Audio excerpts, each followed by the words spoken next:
I am 31 years old, female, and I have not spoken to my sister in 10 years. This was after she had an affair with my ex-boyfriend. I was with my ex from the age of 15 until we were 20 years old. My sister was 19 at the time, and the affair had been ongoing. Most likely, they started the affair only a short time after my sister turned 18, as my ex was the same age as me.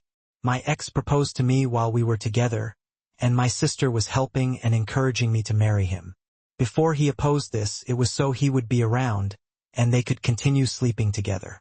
We got engaged, and a few months later, my sister told me I couldn't marry him because she was pregnant with his child. She tried to salvage a relationship with me, asking me to understand and not be mad at her. I told her she was disgusting and that I would never forgive her. I also told our parents what she had done. I saw my sister once after her first child was born, a year or so after I had learned about the affair. She told me she missed me and wanted my daughter to know her aunt. She tried her best to get me to at least agree to a relationship with her daughter, but I told her it was not possible. I was still not going to forgive her, and I told her not to talk to me again. My parents and extended family also stopped talking to her when she started dating him for real. They only resumed contact after they broke up. Then they supported her because of the kids. My parents couldn't bring themselves to turn their backs on their grandkids or sever the relationship forever.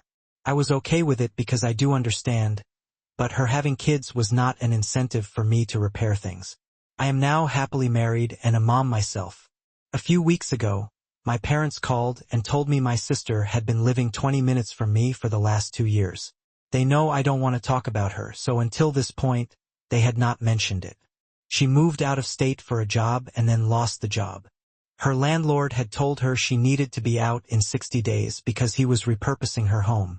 Without her original job and with no support network here, she had turned to them.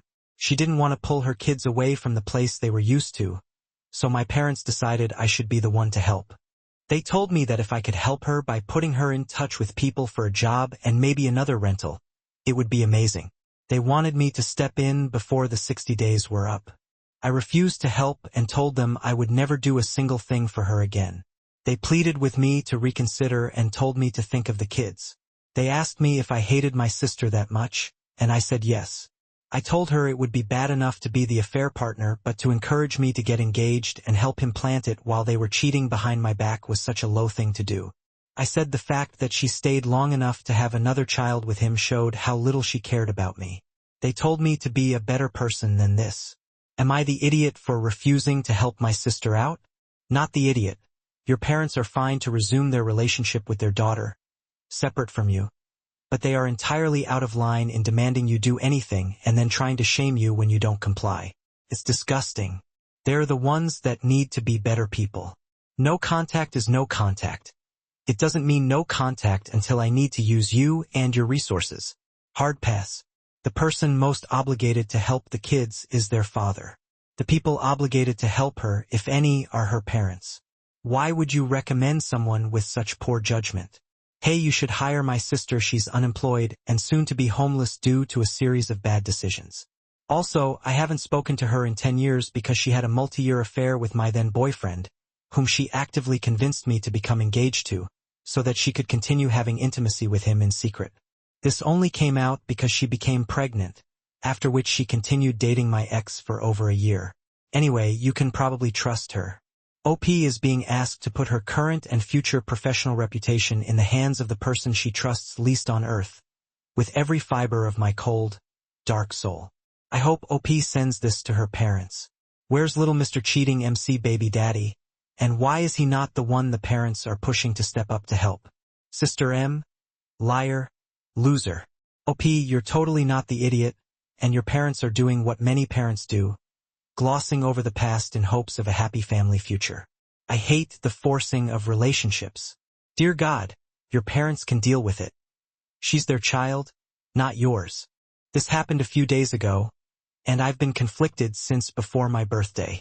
5 of my friends asked if I'd like to go out to get some food and drinks for my birthday event. I said, sure, where would we go? Mike said, anywhere you like. I suggested a nearby steakhouse that I've been to in the past, and we all met there. Mike quickly ordered himself a drink and started talking about appetizers. I said, I don't usually eat them, but I'll try one. We ordered our mains and we all ordered the steak and another round of drinks. At this point, Adam also ordered a bottle of champagne. I said, you guys don't need to get me champagne. It's only my birthday, nothing too special.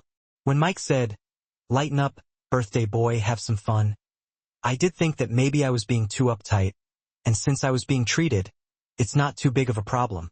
I may as well celebrate. Mike started arguing with the table next to us because they threw a French fry at him. I explained to him that they weren't even eating French fries. They had them earlier and must have dropped one. Then he stood up and started swearing at the table. There was a toddler child at the table who looked shocked. I told Mike to sit down, and he started pushing me, saying, that man threw something at me. The waiter came over and said there had been complaints against us. Mike just silently drank his beer, and Adam started arguing with the waiter, saying the other table started it. The waiter said we needed to pay up and leave in the next few minutes before a problem occurred. I said, thanks, guy. Do you want me to help pay? At which point they all looked at me, and Adam said, you're the birthday man, right? You got money? I said, I thought you were inviting me because it's my birthday, as a present. Adam chuckled a bit and said, we're not you the one that chose where we're going, bud. Adam got up to leave and said, let's go, boys. I started worrying. I thought they were pranking me and said, you can't really go, then. Adam began to walk away, so I grabbed him a bit, and he looked at my hand and said, get your hand off me, pal.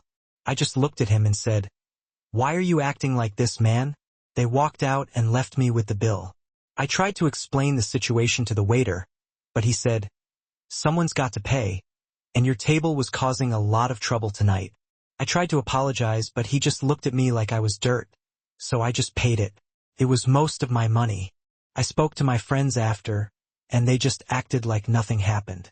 I said, you guys need to pay me back, and I got several replies along the lines of, it's already over. Leave it. So I haven't spoken to them in a few days. I received a few messages asking me if I'm still crying or if I grew up yet. I have yet to reply, and I want to know if I was wrong to assume that I wouldn't be paying. The whole situation had me feeling weird. Not the idiot, but why would you be friends with any of these people? I'd have paid my part of the tab and left if the restaurant wanted to call the police. I'd let them and provide contact information for the police for everyone who ditched. When I read the first half, I thought it was going to be a split bill, and Opie thought his friends were planning to pay for his portion. I can't imagine inviting someone out for their birthday, insisting on ordering apps, drinks, and champagne, and then sticking them with the bill for the whole group. These are not friends. Opie should never speak to these people again. Exactly, those are not your friends. Sorry you had to deal with that on your birthday. Take it as a learning experience and know you are wiser, kinder, and a better person than them. Block all of them for sure. But before you go no contact, I'd celebrate one of their birthdays first. Make sure to order a ton when it's time to leave, go to the bathroom, and never return. No, they would call the police on him and he just gets stuck with the bill again. Dude, you got played for a sucker on your birthday. That was 100% planned ahead of time. None of those people are your friends. I'm sorry, OP. If you want revenge, take a copy of the bill and take them to small claims court for their portion. I'm 25, female, and don't like money talk. I keep it private because growing up, I've seen the things people will do for money. I've seen it destroy my brothers. My parents died when I was little, and I was taken in by my grandparents who raised me. It was a very privileged upbringing, but they also raised me to be frugal and grateful for what I have. I'm incredibly thankful for what I have. I don't show off. I don't care for labels. Most of my clothes are thrifted. My husband, 38, and I live well within our means. The problem is that our friend group has just discovered I'm rich, and they're mad. We had friends over for dinner, and the wife of my husband's best friend went into our office to take a private work call. We've let friends take private calls in there before with no issue. She snooped while in there and found documentation about my trust fund, investments, etc.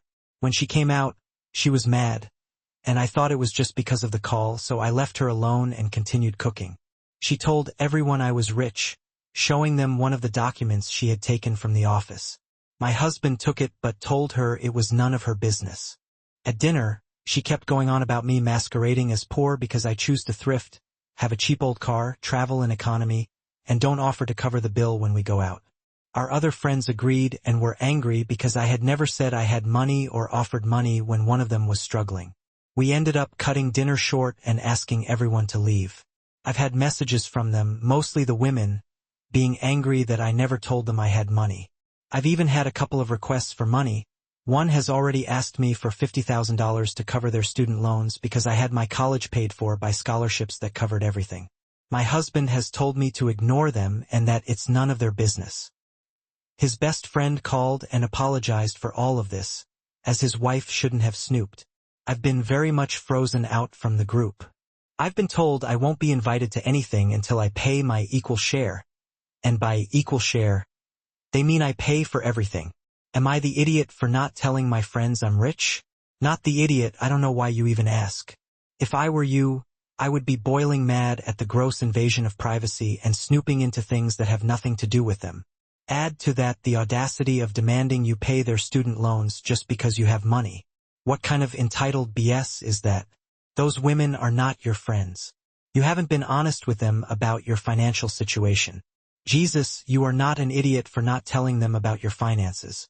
It is none of their business how much you or anyone else in this group of friends has.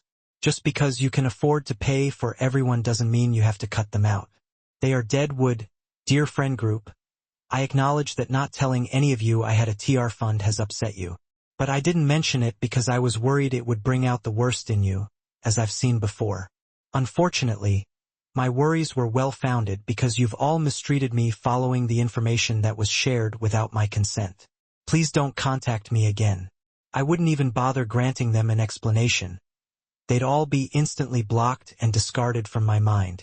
When I discovered that my friend had taken private paperwork from my office and shown it to the rest of the group, I would have told them to get out and not come back. I hope you find better friends soon because your old ones suck. I do love my girlfriend, but I am really annoyed right now. My girlfriend could not get through college because it was too difficult. She was 24, she was crying all the time and stressed out. She tried for multiple years but couldn't do it. She said it was too hard for her, and after discussing it a lot, I said she could drop out and I'd take care of her. I like the idea of giving someone I love a really happy and great life, where she can enjoy herself and chase after hobbies.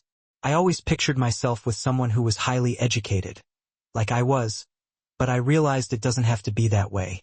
Some people are happier without the capitalist grind. It was hard for a while, especially when we were younger and I was still in school. But I'm an engineer now, and since I'm the only person providing, I work in the upper 40 to mid 50-hour range weekly. I love my job and I'm passionate about what I do, but it is physically exhausting. It even zaps my energy on the weekends. I'm still young though, so I plan to work less in the future. She does 90% of the cooking and cleaning, but we have a smallish condo. We live in a big city and no kids, just a dog. So I was shocked when we were with our friends and she mentioned that she was a stay-at-home mom and it was the hardest job in the world. What she did, I corrected her and said we didn't have kids and she didn't want any for the next 10 years. She said, "Sure, but our dog is our child." For the rest of the dinner, she went on to talk about how difficult being a housewife is with a woman there who was actually a stay-at-home mom. It really rubbed me the wrong way. I wouldn't never say that I had the most challenging job in the world. Afterward, I asked what she meant. I said she was living the life I would kill to be in her shoes. I'm clocking 50 hours a week, while she's sending me pictures of her shopping at Target, spending hundreds, somehow, and she has the hardest job in the entire world. I said that made me feel really underappreciated. She said I was underappreciating her. It is the hardest job. Cooking and cleaning is exhausting, she said. She spent 6 hours cooking yesterday, but I pointed out all she made was a Chipotle bowl. If that's taking you 6 hours, something is wrong. She said she was counting the hours she spent letting the beans simmer. Like, Gez. Comes off as extremely privileged, which she is, I guess. I told her she has no idea what it's like for me. She's never worked a full-time job, and it rubs me the wrong way. She's talking about how hard cooking beans is.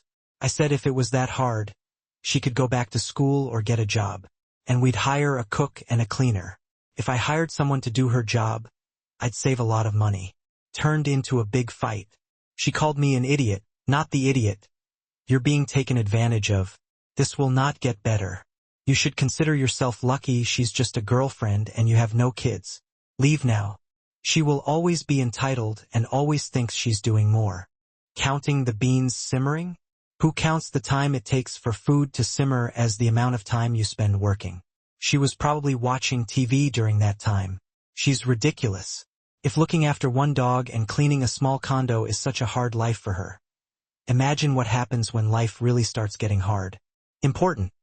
Do not allow her to whoops a baby, or you'll end up doing all the work for the kid too. Please listen. She is likely to start getting concerned that the gravy train is ending. You enjoy, or at least feel responsible for, caring for others. So she'll realize that a baby will be an even better way to keep you in forever. Do not trust her with birth control at all. She sounds like a self-entitled mooch who has no clue what the real world is like. I'm genuinely confused here, but maybe I messed up. My 43 female son tween had a sleepover this weekend with 4 other boys at my house. They were fine and well-behaved and played video games and stuff, kids. I thought I would give them a special treat in the morning since it was a sleepover, so I got a half-dozen donuts for the boys and one for me. Quick and easy breakfast for a fun morning. I typically make things like eggs, toast, fruits, and smoothies, but I thought it was a special occasion. One of the boys told his mom, I guess, and I got a horrible Facebook message saying I'm terrible for feeding my kids this and that I'm going to make him obese. I tried to explain, but she said that her son wasn't going there again and blocked me.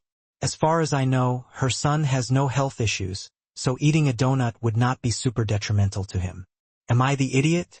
Not the idiot? Donuts after a sleepover sound perfectly normal and delightful. If this kid's mom didn't want her kids to have sugary sweets, she should have informed you beforehand. Also, what was she expecting to happen food-wise at a sleepover? You did fine. Sleepovers are for doing fun things you wouldn't normally do, like staying up really late, playing games, and eating cold leftover pizza or pie for breakfast. The mom could have been more reasonable and said, "Hey, please don't feed my kids donuts for breakfast." To which you could have responded with, "Sure, won't happen again." But she didn't allow you to respect her boundaries with her kid. It sucks for your son that his mom is like this, but you did nothing wrong. It sucks for your son's friend, too, because kids with parents that are that severe about treats often have a bad relationship with food. They're never taught to moderate, so when they finally get a taste of junk food, they go all in and don't know how to stop. Either that or they become paranoid about the slightest fluctuation in weight, and then hello, eating disorder. Some people really shouldn't have kids.